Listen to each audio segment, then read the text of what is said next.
Dear student, आप सबका स्वागत है business policy and strategic management E lecture series के अंदर। लास्ट जो हमने लेक्चर पढ़ा था business policy and strategic management का, वो क्या था आपका कि बिजनेस पॉलिसी और स्ट्रेटेजिक मैनेजमेंट का कॉन्सेप्ट है क्या, बिजनेस पॉलिसी क्या है, स्ट्रेटेजिक मैनेजमेंट क्या है और दोनों में डिफरेंस क्या है। आज जो हम लेक्चर ले रहे हैं वो है आपका strategy and strategic intent, like vision and mission क्या है।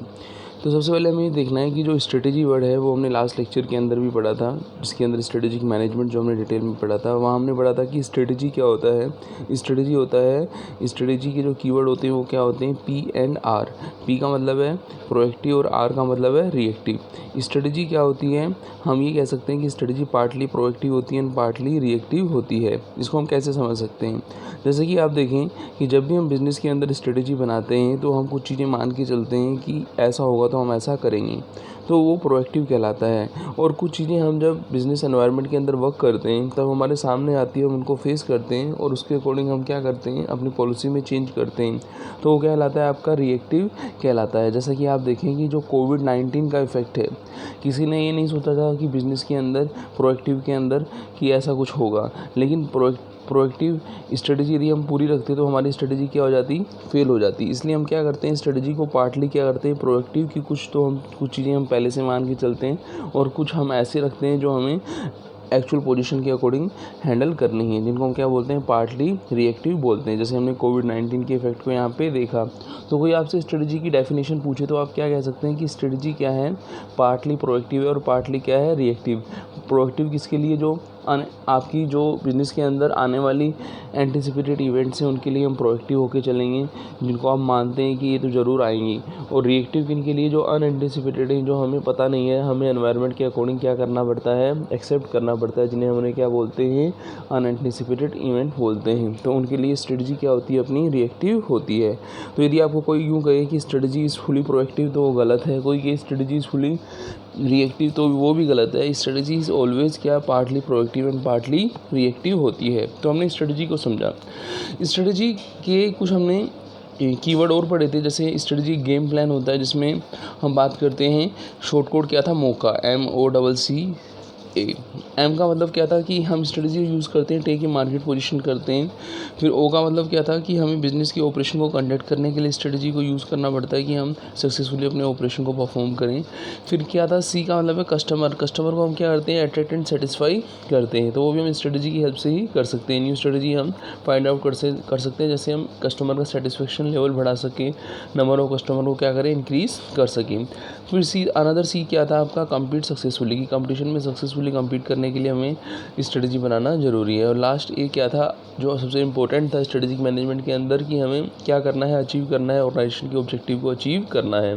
तो कोई आपसे पूछे कि स्ट्रेटजी होता क्या है, तो उसको आप डिफाइन कर सकते हो, आप उसके कंपोनेंट बता सकते हो कि स्ट्रेटजी गेम प्लान है, उसका जो यूज़ करता है मैनेजमेंट किसके लिए करता है, मौका के लिए करता है।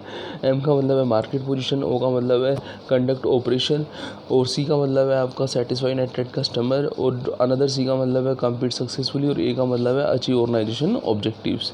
अब ये जो हम बात करेंगे स्ट्रेटजी के बाद कि स्ट्रेटजी होती क्या है, तो हम एक डेफिनेशन देखते हैं।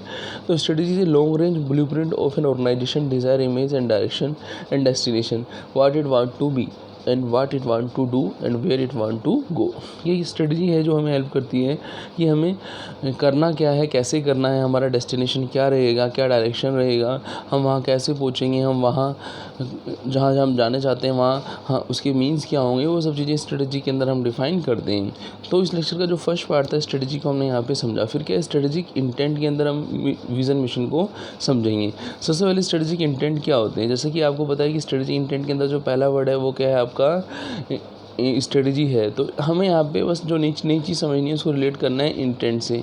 इंटेंट मीन्स क्या होता है, इंटेंट का मतलब होता है intent to make quantum gains in a competing against की rivals and established itself as a clear cut winner in a market place. कि हमारी जो स्ट्रेटजी बनी है, स्ट्रेटजी इंटेंट के कारण ही वो क्या होगी, विनिंग स्ट्रेटजी होगी। आपने देखा होगा डे बाय डे मार्केट के अंदर कंपटीशन बढ़ता जा रहा है, और उस जो न्यू राइवल्स आ रहे हैं, राइवल्स मतलब कॉम्पिटिटर्स जो आ रहे हैं मार्केट के अंदर, हमें क्या करना है, विनिंग स्ट्रेटजी बनानी है कि कैसे हम उनको कंपटीशन के अंदर क्या करें, डिफीट करें। हम अपनी कस्टमर सेटिस्फेक्शन लेवल, कस्टमर का जो आपका अनटेप्ड मार्केट है उसको हम कैसे कस्टमर को अट्रैक्ट करें, हम कैसे न्यू टेक्नोलॉजी को अडॉप्ट करें। तो वो सब चीज़ें हम स्ट्रेटजी के जो कंपोनेंट थे उनकी हेल्प से हम स्ट्रेटजी इंटेंट के कॉन्सेप्ट्स को यहाँ पे डिफाइन कर सकते हैं कि स्ट्रेटजी इंटेंट क्या है। स्ट्रेटजी इंटेंट हमें हेल्प करता है कि जो ऑर्गेनाइजेशन के ऑब्जेक्टिव्स हैं उनको हम कैसे जो कंपटीशन में सक्सेसफुल होके मार्केट के अंदर हम अच्छे से अपनी इमेज बनाएं, हम बिजनेस के ऑपरेशन कंडक्ट करें। जो मौका आपने पढ़ा था, एम का मतलब मार्केट, ओ का मतलब ऑपरेशन, सी का मतलब क्या था आपका कस्टमर, फिर अनदर सी था कंपटीशन करना, फिर आपका ए का मतलब क्या था अचीव ऑर्गेनाइजेशन ऑब्जेक्टिव। तो वो सब चीज़ें स्ट्रेटजी इंटेंट के अंदर हम फाइनलाइज करते हैं, क्लियर कट हम एक स्ट्रेटजी विनिंग स्ट्रेटजी बनाते हैं। अब हम बात करेंगे कि जो आपके विज़न और मिशन हैं वो होते क्या हैं। सबसे पहले हम बात किए कि जो अपना विज़न है और जो मिशन है उन दोनों में अंतर है क्या। तो जैसा कि हम देखें अल्फ़ाबेटिकल ABC, तो अल्फ़ाबेटिकल M पहले आएगा और V क्या आएगा बाद में आएगा। तो हम जो विज़न है उसको हम लॉन्ग टर्म मानते हैं क्योंकि वो बाद में आता है V, और M को क्या मानते हैं हम शॉर्ट टर्म मानते हैं। तो सबसे पहले हम यहाँ पे विज़न को समझेंगे जो लॉन्ग टर्म होता है, फिर हम मिशन को समझेंगे, दोनों का डिफरेंस समझेंगे। तो सबसे पहले हमें समझना है कि विज़न होता क्या है। विज़न होता है वो जो कंपनी के फ्यूचर से रिलेट होता है, जो हमें स्पेसिफाई करता है किसके बारे में। यहाँ पे कीवर्ड है TCGPCA की। तो T का मतलब है टेक्नोलॉजी के बारे में बताएगा विज़न आपको, C का मतलब है कस्टमर फोकस के बारे में बताएगा, G का मतलब है जियोग्राफिकल बताएगा, P का मतलब है प्रोडक्ट मार्केट के बारे में बताएगा, C का मतलब है कैपेबिलिटीज़ के बारे में बताएगा, और KI का मतलब है kind of company that manage to trying to create, की वो कंपनी जो इन सब चीज़ों को कैसे मैनेज करेगी और कैसे वो क्या करेगी अपने फ्यूचर्स के ऑब्जेक्टिव्स को अचीव करेगी, जो एंड से उनको अचीव करेगी। तो वो कहलाता है विज़न कहलाता है। तो हमने यहाँ पे देखा कि विज़न के अंदर जो चीज़ें आती हैं मोस्टली वो चीज़ें आती हैं जो हमारी फ्यूचर से ओरिएंटेड है। जैसे हम देखें टेक्नोलॉजी है तो ये फ्यूचर से ओरिएंटेड डिसीजन है, कस्टमर का फोकस करना है तो फ्यूचर ओरिएंटेड डिसीजन है। तो इसका शॉर्ट कोड क्या था, TCGPCA की। ठीक है, मतलब है टेक्नोलॉजी, C का मतलब है कस्टमर, G का मतलब है जियोग्राफिकल, P का मतलब है प्रोडक्ट, C का मतलब है कैपेबिलिटी, और KI का मतलब है काइंड ऑफ कंपनी। अब विज़न जो है वो मिशन से कैसे डिफरेंशिएट करता है, और ये जो विज़न के एलिमेंट होते हैं हम उनको इनके डिफरेंस की हेल्प से समझेंगे यहाँ पे। तो यहाँ पे हमने टेबुलर प्रेजेंटेशन किया है। सबसे पहले हमने मिशन लिखा है, फिर हमने विज़न लिखा है।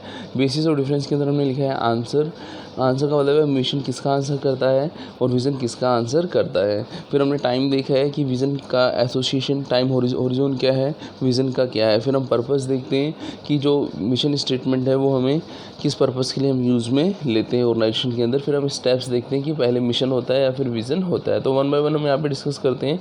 पहला क्या है, हाँ जैसे कि हमने पढ़ा था कि अल्फ़ाबेटिकल M पहले आता है तो मिशन को हम शॉर्ट टर्म मानते हैं, और आपका V क्या आता है आपका बाद में आता है तो उसको हम लॉन्ग टर्म मानते हैं। तो टाइम के अंदर जो सेकंड पॉइंट है वो तो आपको क्लियर हो ही जाएगा कि mission statement take about the present leading short term, and vision statement talk about the future, है ना, लॉन्ग टर्म्स के बारे में बात करता है।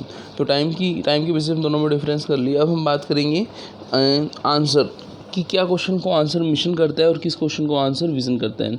मिशन आंसर करना है how you will get there where you want to be, कि आप वहाँ कैसे पहुँचेंगे जहाँ आप जाना चाहते हैं। तो एक तरीके से हम यूँ बोलें कि जो मिशन रहता है वो आंसर करना है how you will get there where you want to be, कि आप जहाँ जाना चाहते हैं वहाँ आप कैसे पहुँचेंगे, क्या डेस्टिनेशन है।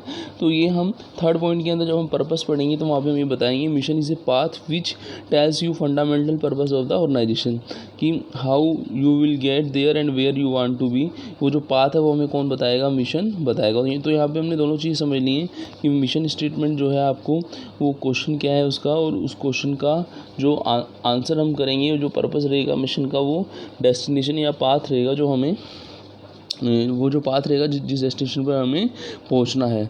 और हम बात करेंगे कि मिशन स्टेटमेंट को हम सबसे पहले समझते हैं। मिशन स्टेटमेंट क्या है, विज़न स्टेटमेंट से पहले होता है। मिशन इज़ फ्रॉम जो होता है, मिशन स्टेटमेंट जो होता है विज़न स्टेटमेंट से पहले होता है, लेकिन हमें क्या करना पड़ेगा, जो मिशन रहेगा उसको एसोसिएट करना पड़ेगा, किससे एसोसिएट करना पड़ेगा, विज़न से एसोसिएट करना पड़ेगा। जैसे कि हम देखें तो विज़न स्टेटमेंट आंसर क्या है, vision statement outline where you want want to be, कि आप जहाँ जाना चाहते हैं वो आपको विज़न बताएगा।